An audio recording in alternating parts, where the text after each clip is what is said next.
So let's look at quantifying chaos. Okay, so we talk about a chaotic system. One of its key properties is that it has sensitivity to initial conditions. And what that means is that two trajectories that start off close to each other with very nearby initial conditions spread apart a long way very fast. But of course, what's a long way? What's very fast? What's the natural time or length scales that we're talking about here? Surely that's going to depend from problem to problem, and you can't have a rigorous definition if you don't have some way of addressing that. And the answer is very simple. The answer is that it's got to spread apart exponentially fast. So if I start with some initial distance d0, then after some time t, I want my distance as a function of time to grow exponentially. That's the basic idea. And this exponent here is generally called the Lyapunov exponent. There are, however, several complicating factors. And the first and foremost one is that these trajectories can't keep growing exponentially far apart because in the end, the chaotic system the trajectories have to be confined to a finite volume. So in the end, they all have to tangle up and they can't get further than some maximum distance apart. And so there must be some kind of clamping. So this exponential divergence can only really happen in some initial period. And the closer, I guess, the smaller this d0 is, then the longer it can take the two trajectories to get further and further apart. And so the standard definition of this lambda is actually taken as the limit. So it's the limit as time goes to infinity, but also the limit as d0 goes to 0 of 1 over the time times the natural log of dt over d0.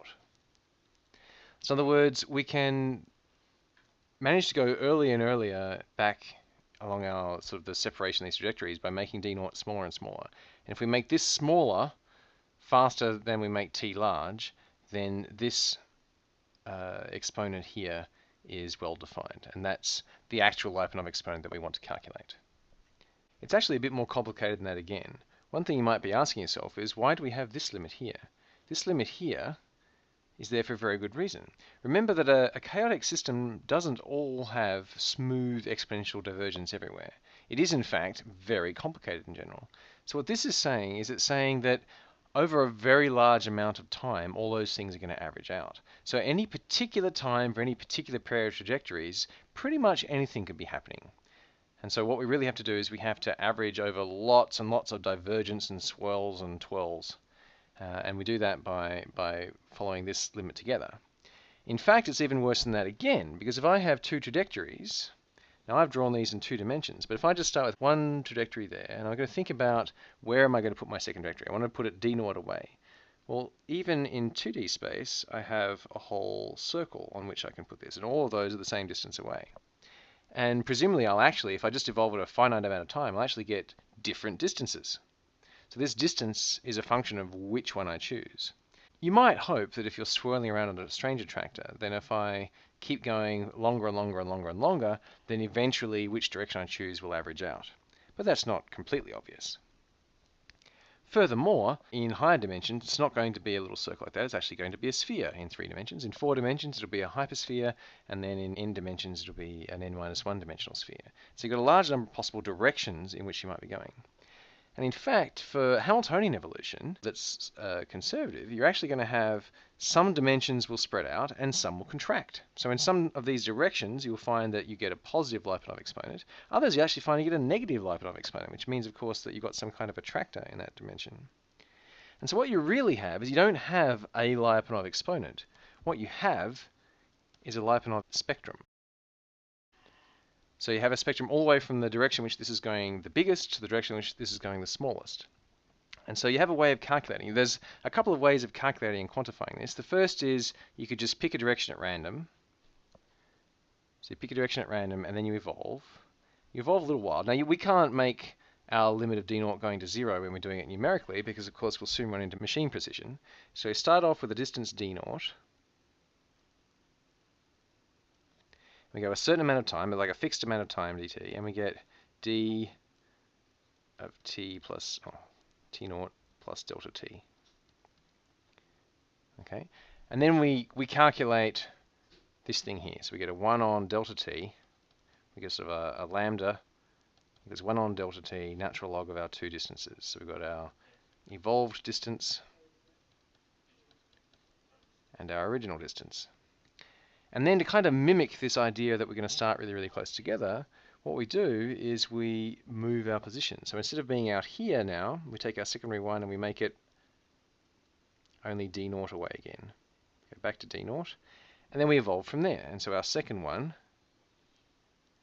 goes to there, and then we measure again. So we get this distance again, t naught plus 2 delta t.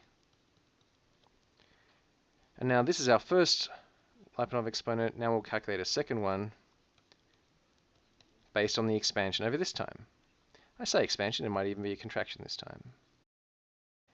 And our initial distance was d naught again because we forced it to be so. And so on and so forth. And we just keep on doing that. And in the end, we say that our average Lyapunov exponent is just the average of all of these others. So that average Lyapunov exponent will give you some idea of whether you have a chaotic system. So if this is positive, this will be a chaotic system. And if it's 0 or close to 0 or negative, then you know it's not a chaotic system. In fact, there are other definitions because we actually have a spectrum. If you're going to be extremely careful about it, you could calculate the direction in which this expansion will be maximal. The best way to do that is to take your equations at this point and linearize them. So if you linearize the equations around that point, then you can find out in which direction it's going to expand the most, and you not just go down to d naught distance, but you also go in that direction. And then what you'll end up with is something called the maximal Lyapunov exponent. And here's where we have our final insult to injury. Sometimes people call the maximal Lyapunov exponent the Lyapunov exponent. And sometimes people call this average Lyapunov exponent the Lyapunov exponent. So if you're looking through books and so forth, you have to be wary of conventions. But now you know all the sort of ideas that are going into that, you should be able to calculate something reasonable of your own. If you're actually calculating this average one, then over time it will start off, it could be doing anything, because remember you're just swirling around. But over time, of course, this running average will eventually, for a chaotic system, settle down simply by virtue of it being a running average, really. So this would be your lambda average. It settles down, and that will be your, I might call that the average Lyapunov exponent, or if you're being very careful, you might carefully organize it to calculate the maximal Lyapunov exponent.